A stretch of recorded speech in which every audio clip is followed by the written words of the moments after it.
What up, YouTube? How is everyone? Hopefully good. I'm here with a 3 pile messages from deceased loved ones and then messages from the universe. So the first one has this Buddha guy. This one has this rose quartz and a clear quartz. So 1, 2, and 3. And let me put him up. We're going to start with Buddha. And this is going to be a message from your loved one, deceased loved one. Dearest you, we are gathering our magic together to help you celebrate your new beginning.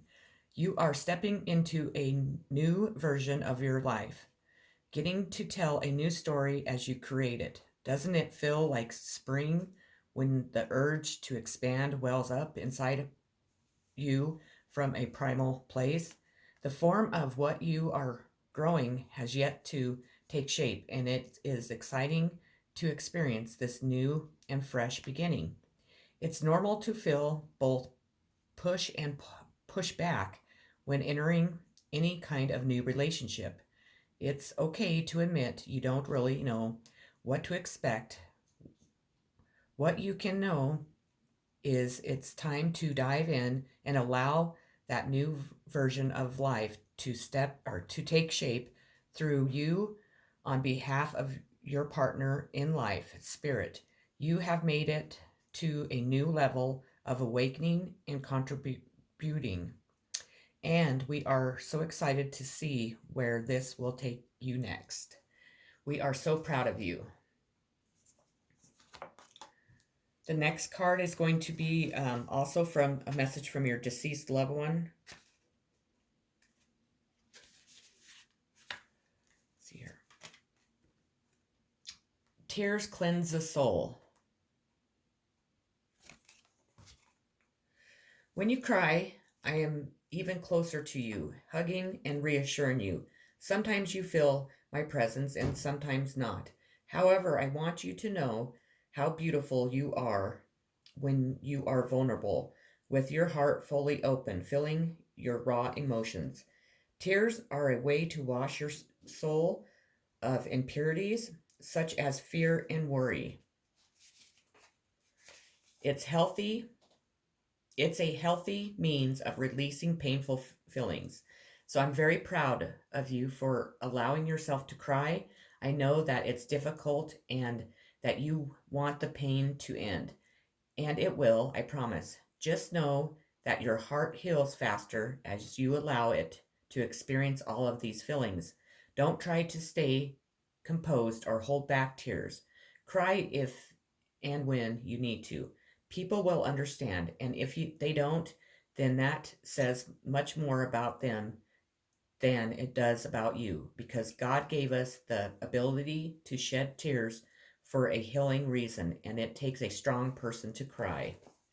That is an awesome, awesome message for sure. I know I'm bad about crying. I haven't been, well, I guess lately I cry a lot more than I used to, for sure. The next card I pulled is, let's see here, is the Two of Moss, and it's in reverse.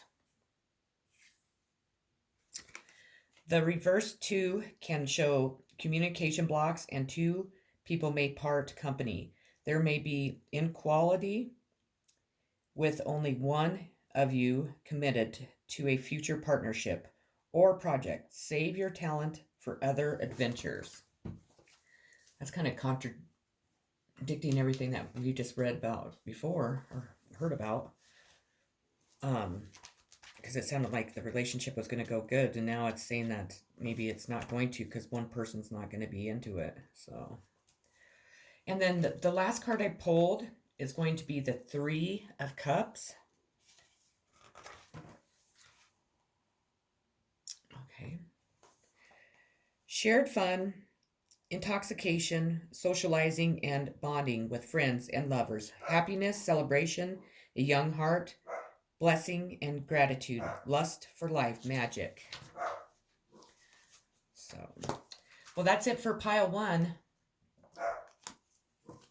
I hope you enjoyed that. Let's move on to pile 2. It's going to be this rose quartz. Sorry about my dog barking. Sorry, I had to put you on pause. I had somebody come to my door, so I'm not sure where we were at, if I could talk. Um, we're on pile number 2, the clear, or the rose quartz. Let's get started here. This is a message from your deceased loved one. Dearest you, all your prayers are heard and mirrored back to you from the unseen realms. Be grateful, praise things before you manifest, and always ask for the highest good when you plead and beg. That will bring you only more reason to plead and beg. Instead, offer your prayers and sacrifice gifts as a testament to your faith in a higher power. Open up and let Spirit move through you and comfort you. Add meditation as a way to become empty, so you will be ready to be filled with inspired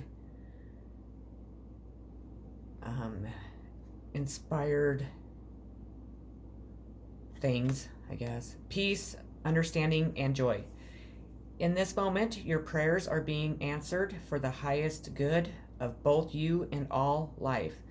Sometimes what you pray for is not supposed to happen for you, and our prayers will be answered in surprising ways. At this moment, we are listening to your prayers and want you to know that your highest good is our priority. All is well. And then the next card is going to be a message from your deceased loved one also. I am here helping you. I'm not technically an angel, but I am acting like one to you. My spiritual growth continues on, even though I no longer carry physical burdens around. One way that I grow is through loving and selfless services to others, and that includes you. Too many times during my earthly life, I acted selfishly out of misguided belief that there wasn't enough of this or that to go around. I completed with others, including you, to get my ego and physical needs met. Now that I am here, I realize that what a waste of time and energy that was. So I am balancing out my old selfish ways with my new and improved energies that are completely focused upon selfless giving. When you accept my gifts, you allow me to accomplish this, and you therefore are giving back to me as I grow and learn. So that was a great message from them, for sure. I love those decks. The next card I pulled, let's see if it's going to be enough, right, was the 5 of Dragonflies in reverse. The reverse meaning for this card is more positive than upright meaning. It shows that you have been moving through a time of emotional upset, but that you have experienced the worst. Now you are able to move on up, putting the past firmly behind you. So that's awesome. And the next card I pulled is the 2 of Pentacles. And that's really weird because we've been getting this card a lot in a lot of the readings. Of course, in a different deck, but we got it, I believe, in the reading last night. So it's definitely a message, a strong message for someone.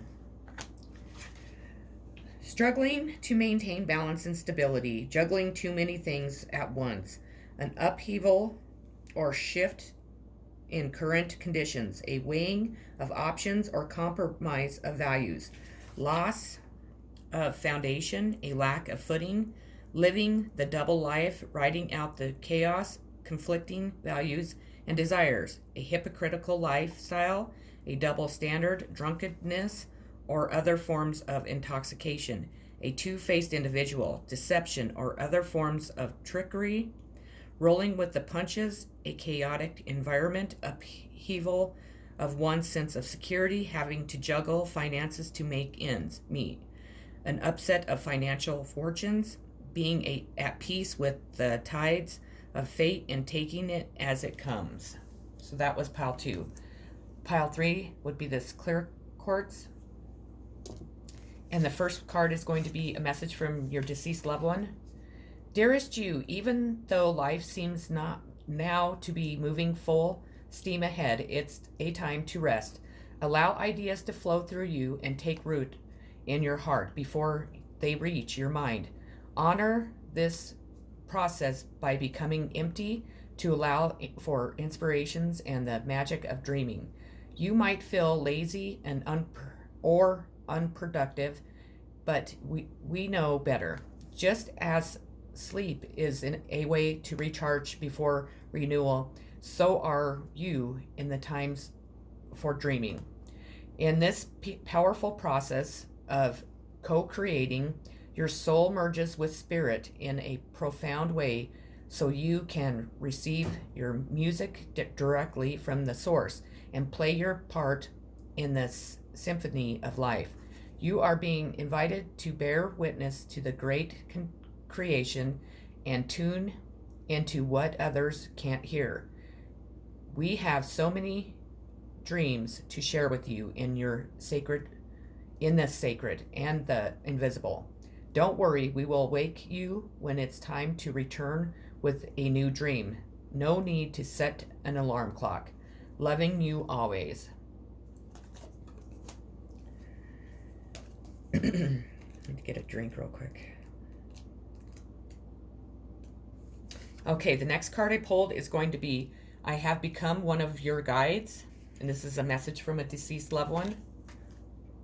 Now that I've had time to process and learn from my earthly experiences, I am working through my remaining life purpose by helping you with your life purpose in ways for me to fulfill my destiny as you fulfill your own.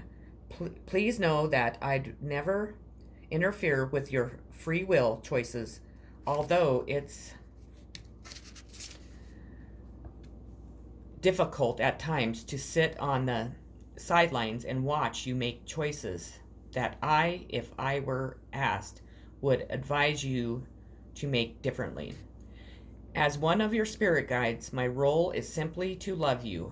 All of the love that you receive from your many angels and guides is your shield that safeguards you in the face of stress and fear. Our collective love is healing, guiding, and protective. And know that you can call upon me or any of your angels or guides for assistance and comfort. We are always here for you. I think they would like to make our choices for us sometimes, that's for sure. The next card I pulled is going to be the 9 of Dragonflies in reverse. Let's see here. This is the card of me.